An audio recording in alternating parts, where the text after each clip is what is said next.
Hello students. आज हम लोग एक न्यू टॉपिक है इसी चैप्टर में इस पर डिस्कस करेंगे। Page number 24। पेज नंबर 24 पर आप देखेंगे डिसेंट्रलाइजेशन इन इंडिया।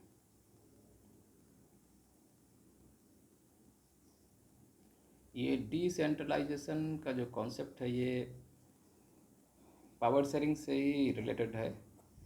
ये फेडरलिज्म का एक पार्ट है और ये पावर को और ज़्यादा निचले स्तर तक, लोअर लेवल तक डिस्ट्रीब्यूट करने का एक कॉन्सेप्ट जनरेट करता है। डिसेंट्रलाइजेशन, इसको अदर फॉर्म में डिस्ट्रीब्यूशन ऑफ पावर, किसी भी फॉर्म में इसको ले सकते हैं हम लोग। ये पावर को और ज़्यादा स्कैटर्ड, और ज़्यादा उसको एक्सपेंड करने की कोशिश करता है। आपने पहले ही देखा था कि इंडिया में गवर्नमेंट के जो टॉप मोस्ट दो लेवल्स हैं, सेंट्रल गवर्नमेंट और स्टेट गवर्नमेंट, इनमें होल्डिंग टुगेदर फेडरेशन चलता है।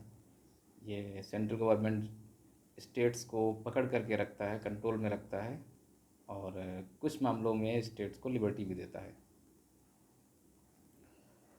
तो इस सिस्टम में क्या होता है कि सेंट्रल गवर्नमेंट स्टेट्स को पावर रिलीज़ करते हैं, स्टेट्स की तरफ पावर को डिस्ट्रीब्यूट करते हैं और इससे स्टेट्स की जो पावर है वो धीरे धीरे उनके अपने कुछ मामलों में कंफर्म रहती है, उनमें वो इंडिपेंडेंट होते हैं, जबकि कुछ मामलों में वो सेंट्रल गवर्नमेंट के ऊपर डिपेंडेंट रहते हैं। और ये भी देखा जाता है कि इंडिया में सभी स्टेट्स जो हैं वो पॉपुलेशन और साइज़ के अकॉर्डिंग सेम नहीं है। कुछ स्टेट्स एरिया के अकॉर्डिंग बहुत लार्जर हैं, इनमें से राजस्थान, मध्य प्रदेश, उत्तर प्रदेश, महाराष्ट्र, ये सब बहुत ही बिगर स्टेट्स हैं अकॉर्डिंग टू एरिया। ऐसे पॉपुलेशन के अकॉर्डिंग उत्तर प्रदेश, बिहार, वेस्ट बंगाल, महाराष्ट्र, ये कुछ ऐसे स्टेट्स हैं जिनकी पॉपुलेशन बहुत ज़्यादा हाई है।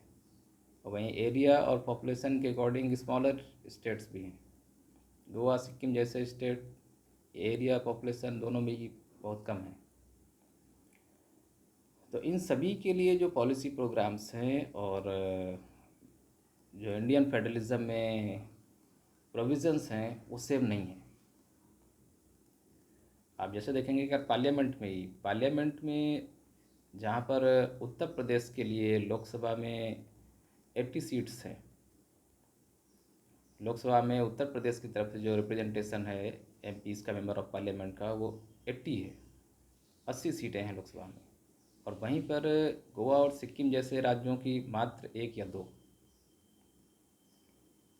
क्योंकि उनका एरिया भी छोटा है और साथ ही साथ पॉपुलेशन, क्योंकि सीट्स का जो बंटवारा होता है कॉन्स्टिट्यूंसीज़ का, ये पॉपुलेशन के बेसिस पर होता है। तो आप देख रहे हैं कि गोवा, सिक्किम जैसे राज्यों में पॉपुलेशन कम है, तो यहाँ पर सिर्फ 1 और 2 सीट का ही जो रिप्रेजेंटेशन है वो पार्लियामेंट में हो पाता है। ये जो फेडरेशन में, इंडियन फेडरलिज्म में पावर डिस्ट्रीब्यूशन और इस तरीके के जो प्रोविज़न्स किए गए हैं स्टेट्स की पॉपुलेशन और एरिया के अकॉर्डिंग, ये सभी स्टेट्स को एक तरीके से देखा जाए तो पावर का जो लेवल है और उसका जब आप टोटली कैलकुलेशन करेंगे तो वो लगभग सेम आता है। लेकिन जहाँ पर टोटल पावर की बात आएगी तो फिर वो डिफरेंट है। भाई उत्तर प्रदेश 80 सीट्स को रिप्रेजेंट कर रहा है अकेले ही पार्लियामेंट में, इसका मतलब कि पार्लियामेंट में यूपी से बड़े स्टेट्स का, हायर पॉपुलेशन वाले स्टेट्स का बहुत बड़ा रोल है, उनके एमपीज़ ज़्यादा हैं। अब प्रेसिडेंट का इलेक्शन हो या कोई भी दूसरा मैटर है या किसी लॉ को ही पास करना है तो यूपी जैसे स्टेट्स के एमपी का पार्टिसिपेशन ज़्यादा होगा, गोवा, सिक्किम, अरुणाचल जैसे स्टेट्स का पार्टिसिपेशन बहुत कम होगा। या आप ये कह सकते हैं वहाँ का जो रिप्रेजेंटेशन है वो कभी कभी तो नेग्लिजिबल भी हो जाता है। तो ऐसे में कुछ स्टेट्स को ऐसा लगता है कि उनके साथ पार्शलिटी हो रही है या उनकी वैल्यूज़ कम है वहाँ पर, तो ये डिफरेंस नज़र आ सकता है। लेकिन इसका कोई दूसरा मेज़रमेंट का तरीका भी नहीं है। अगर हम गोवा, सिक्किम और अरुणाचल प्रदेश से यूपी के बराबर ही सीट्स कर दें लोकसभा की, तो फिर एक दूसरी प्रॉब्लम जनरेट हो जाएगी यूपी जैसा इतने हाईली पॉपुलेटेड स्टेट कहेगा कि अरे हमारे पास इतनी पॉपुलेशन है, तब हमारे इतने रिप्रेजेंटेटिव यहाँ पर हैं। और जिन स्टेट में पॉपुलेशन बहुत कम है, उसके बावजूद भी उनके रिप्रेजेंटेटिव वहाँ ज़्यादा पहुँच रहे हैं पार्लियामेंट में। तो ये भी एक ऑब्जेक्शन का मैटर हो सकता है। तो इसलिए यहाँ पर इसको तो पेंडिंग में ही रखना होगा, और जैसे भी जो चल रहा सिस्टम वो एक हिसाब से सही है। पीपल्स पार्टिसिपेशन होता है डेमोक्रेसी में, और पीपल्स पार्टिसिपेशन के अकॉर्डिंग ये जो रिप्रेजेंटेशन दिख रहा है सीट्स का या जुरिडिक्शनल एरियाज़ का, वो ठीक है। अब दूसरे मोड में आते हैं कि डिसेंट्रलाइजेशन का जो कॉन्सेप्ट है, पावर को और ज़्यादा से ज़्यादा वो निचले लेवल तक, यहाँ तक आप कहेंगे कि पावर को जितना अधिकतम हो सकता है उतना अधिकतम उसको डिस्ट्रीब्यूट करके और पूरे देश की जनता के बीच में उसको बांट दिया जाए। तो इस कॉन्सेप्ट में आगे चल कर के, अभी आप आगे इस पे देखेंगे कि 1992 में 1992 में ये जो 2 टियर सिस्टम था गवर्नमेंट का, सेंट्रल गवर्नमेंट स्टेट गवर्नमेंट का जो 2 स्तरीय सरकारों का जो सिस्टम था, 2 टियर सिस्टम इसको बोलते हैं, इसको थोड़ा सा और एनलार्ज करके उसको 3 टियर सिस्टम में कन्वर्ट कर दिया गया। इंडिया में गवर्नमेंट का एक थर्ड लेवल, तीसरा लेवल भी ऐड कर दिया गया, जिसको कि हम लोग लोकल गवर्नमेंट या पंचायती राज सिस्टम के नाम से जानते हैं। तो 1992 में पावर शेयरिंग के मॉडल को और आगे एक्सपेंड करते हुए, इंडियन फेडरेशन को और स्ट्रॉन्ग करते हुए, एक 3rd टियर की गवर्नमेंट को इंट्रोड्यूस किया गया, जिसको बोलते हैं लोकल गवर्नमेंट, और दूसरे शब्दों में पंचायती राज सिस्टम। अब ये इस सिस्टम में जो नया प्रोग्राम, ये 3rd टियर जो इंट्रोड्यूस हुआ गवर्नमेंट का, इसमें क्या प्रोविजंस थे, तो यहाँ पर कुछ पॉइंट लिखे हुए, हम लोग 1 बाय 1 करके इनको देखेंगे। तो फर्स्ट पॉइंट कहता है, now it is constitutionally mandatory to hold regular elections to local government bodies. Lok Sabha और स्टेट्स की विधानसभाओं की तरह ही 5 साल के एक रेगुलर इंटरवल के बाद में लोकल गवर्नमेंट्स के इलेक्शन को भी कॉन्स्टिट्यूशनली मैंडेटरी कर दिया गया है, अनिवार्य कर दिया गया है। जैसे लोकसभा और विधानसभाओं के इलेक्शन होते हैं 5 साल के नियमित अंतराल के बाद, ऐसे 5 ईयर्स के डेफिनेट टाइम पीरियड के बाद ये पंचायती राज सिस्टम के जो इलेक्शन है, पंचायत चुनाव जिसको कहते हैं, या अगर सिटीज़ हैं तो वहाँ पर जो म्यूनिसिपैलिटीज़ और म्यूनिसिपल कॉरपोरेशन के जो इलेक्शन है, ये चुनाव रेगुलर टाइम पीरियड में कराए जाएंगे, और ऐसा कॉन्स्टिट्यूशनली मेंशन कर दिया गया है कि होने ही चाहिए। Next point, seats are reserved in the electoral bodies and the executive heads of these institutions for the scheduled caste, scheduled tribes and other backward classes. क्योंकि लोकल गवर्नमेंट के इलेक्शन है और यहाँ पर डिस्क्रिमिनेशन, पार्शियलिटी, रिचनेस और so called जितनी भी आप किसी भी तरीके की मनमानी की बात कर सकते हैं, या कोई ऐसा स्टेप या ऐसी पावर जो डोमिनेंट हो करके बहुत सारे दूसरे सिटीजन्स को या दूसरे जो पीपल हैं जो अपॉर्चुनिटी टेक ओवर करना चाहते हैं इस लोकल गवर्नमेंट में, जो लीडरशिप में आगे आना चाहते हैं, उनको चांस ना मिले, तो उस तरह की वो जो पॉसिबिलिटीज़ हैं जिससे कि सभी लोगों को चांस ना मिल पाए, केवल कुछ ही लोग सत्ता में बने रहें, उन पॉसिबिलिटीज़ को रिजेक्ट करने के लिए, उनको समाप्त करने के लिए रिजर्वेशन का कॉन्सेप्ट भी अडॉप्ट किया गया है। जबकि आपको पता है कि लोकसभा और विधानसभा में रिजर्वेशन का कोई कॉन्सेप्ट वहाँ पर डायरेक्ट नहीं है। हाँ, कुछ कॉन्स्टिट्यूएंसीज रिजर्व जरूर है पूरे ऑल ओवर कंट्री में SC/STs के लिए, कुछ कॉन्स्टिट्यूएंसीज को जहाँ पर उस कम्युनिटी के लोग ज़्यादा हैं SC/STs के, तो उनको रिजर्व किया गया है। अदरवाइज़ कोई ऐसा सिस्टम वहाँ पर नहीं है। लेकिन पंचायती राज सिस्टम में, लोकल गवर्नमेंट के इस कॉन्सेप्ट में सीट्स को रिजर्व किया गया है, स्पेशली SC/STs के लिए और OBCs के लिए, और साथ ही साथ अभी और आगे हम देखेंगे इस पॉइंट में कि वुमेन्स के लिए भी रिजर्वेशन है।